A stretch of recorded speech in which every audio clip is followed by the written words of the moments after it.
Thank you. Michelle opened Zeus's Place on Ferret Street in early 2006 with the vision of providing animal care to the pets of New Orleans.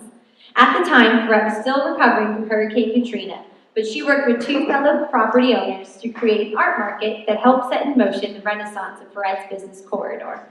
Michelle and Greg Enselin have managed the Ferret Street Festival since 2009, and the festival highlights the bustling business corridor that Lauren had discussed, and brings over 2,500 people to Ferret Street on the first Saturday in April. Please welcome Michelle.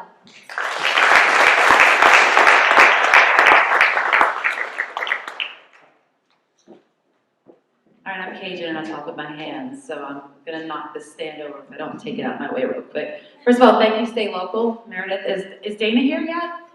Happy late birthday, by the way, happy birthday.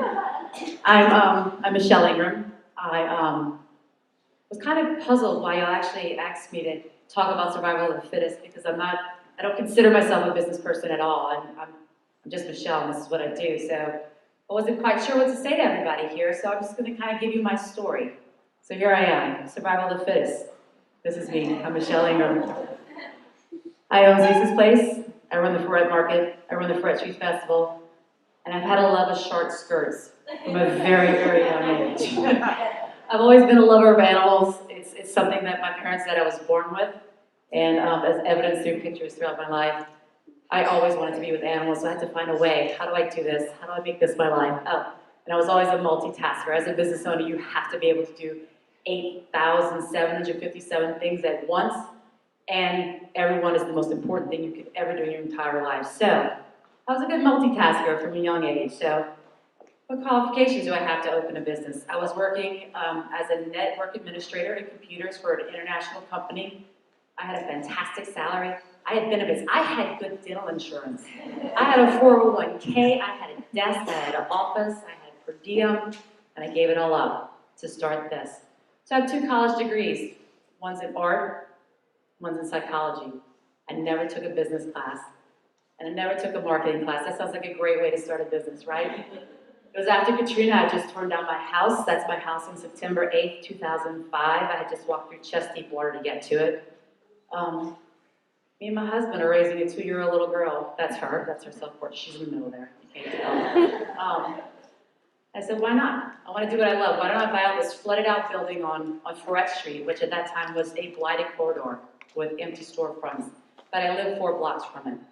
So I was driving down the street and East Market was for sale, and I asked my husband, I called him on the phone, and I'm like, hey, East Market just went, there's a reduced sign, can I buy it and rescue animals for the rest of my life? He said, sure, go for it, we just tore down our house. So I called a realtor, and the price was actually cut in half, and I did some math there to find out how much we needed for a down payment. This is the actual paper, and I kept it. And within 6 weeks, East Market became Zeus's Place.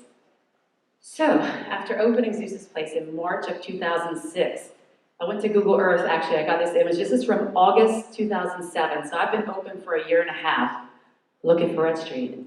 I'm doing everything, and I'm doing it well, and I'm serving my clients, and I'm giving the best of everything that I have to them. And there's nobody on Ferret Street. There I am, that's pre-painting. And I'm sure none of y'all have seen this many parking spots on Ferret Street since about 2011, so what was I thinking? What the hell? What was I thinking? I'll just go with that. So seriously, I'm just a Cajun girl. I love to rescue animals. I love to drive 4-wheelers. I love to go crawfishing. I love to go in canals and pull chihuahuas out of culverts. This is what I know how to do. How do I take this and make this a living where I can support my daughter and help my community with all the homeless animals? So, how do I do this post-Katrina? I advertised. I got better at advertising, and I learned targeted advertising, where you actually want to go for the people that will actually use your business. So I found places like Urban Dog who will actually hit my target audience. Back in 2006, I had to tell my clients, no, Ferret's safe. Really, you can come to Ferret and not get stabbed or shot, I promise you.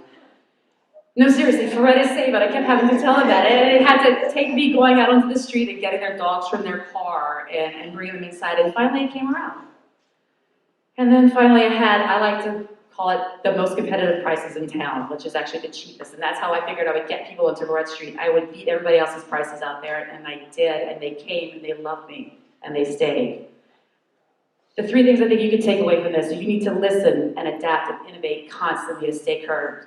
What I thought I was going to do in 2006, 10 and a half years later, I'm not doing. I listened to my employees, I listened to my clients, I adapted my business plan and what I did on a daily basis. I became innovative in the way I marketed myself, and here I am. So, 2007, you remember those blighted pictures? I'm doing everything right. Why isn't this working for me? Why am I not expanding like I thought I would? Nobody's stopping on Ferret. So me and my friend, Greg Insland and Peter Gardner were sitting around a table one day, like, we're all business owners, how do we bring people to Ferret? Well, let's start an art market. I'm like, I have a degree in art, let's try it.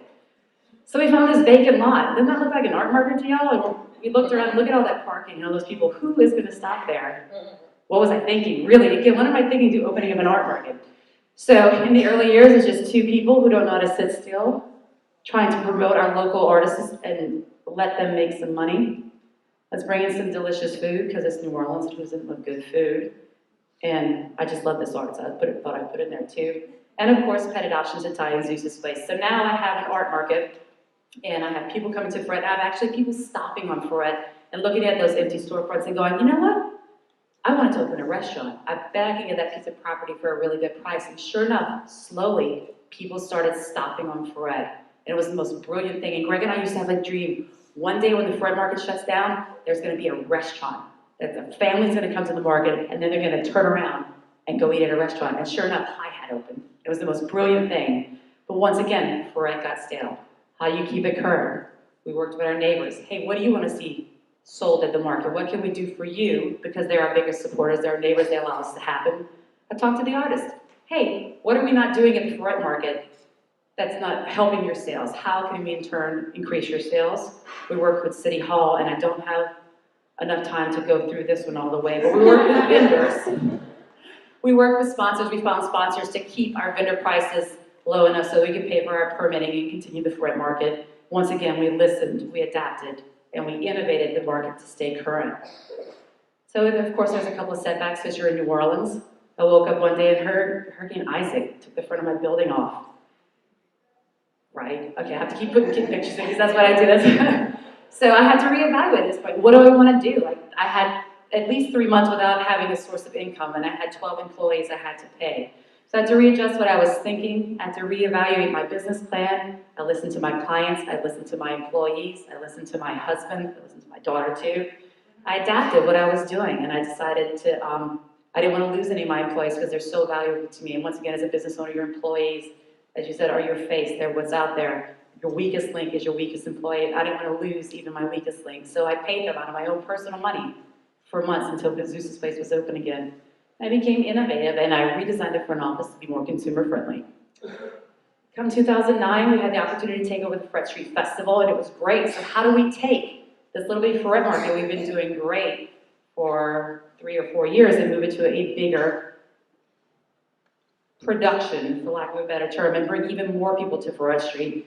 So we listened to our vendors and our neighbors and our businesses again, and we adapted our little market to a really big festival. And we came up once again with new innovative ways with vendor layout, because I'm a very claustrophobic person and I hate going to a festival where I can't move. So we worked with vendor layouts. And I think our last count at our last market in April, it was actually 25,800 people, our demographer said, over a 6-hour people that came, 6-hour period, and people came and they went in businesses they hadn't normally stopped at. So here are a couple of pictures from the last festival. We have a new sponsor, Auction of Baptist, which is great because they're in our neighborhood. And this is all I wanted, actually. Went back in 2006 when I opened, and when we started the Ferret market, I wanted people to stop on Ferret. I wanted to hear music and have fun. I think we actually accomplished that. This is during, I think, the Soul Rebels set. And this is Dat Dog, if you can believe it. This is Dat Dog back in 2007. This is what we're working with. This is that block now, if you can believe it. And this is that block during the Ferret Street Festival. There are families that have stopped. There are families that set down roots in Ferret. There are businesses that are there and thriving. And this is actually the Ferret Street Festival last year, which encompasses all 8 blocks. So that's what I did. You listen to your clients, you listen to your family, you listen to your friends, you listen to your employees. You don't know it all. You'll never know it all. And these people have great ideas for you. Adapt to what they say. Take the good, take the bad, take it all, and then be innovative. find every resource you have, use it and exploit it. You always have to change. And I think that's my last slide. Oh, one more thing. And thank you all for listening. Once again, thank you so much.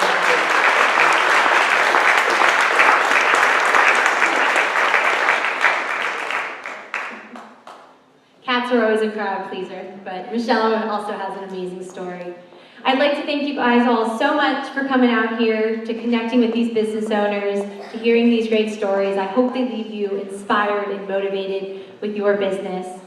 We still have our B2B businesses here tabling, so if you haven't connected, make sure you stop by. And I'd like to thank you all again for coming and networking. And remember, when you use local service providers and you keep your dollars local, you're really you keep your dollars local so your community can go farther. So thank you so much for coming tonight, and I hope you had a good time.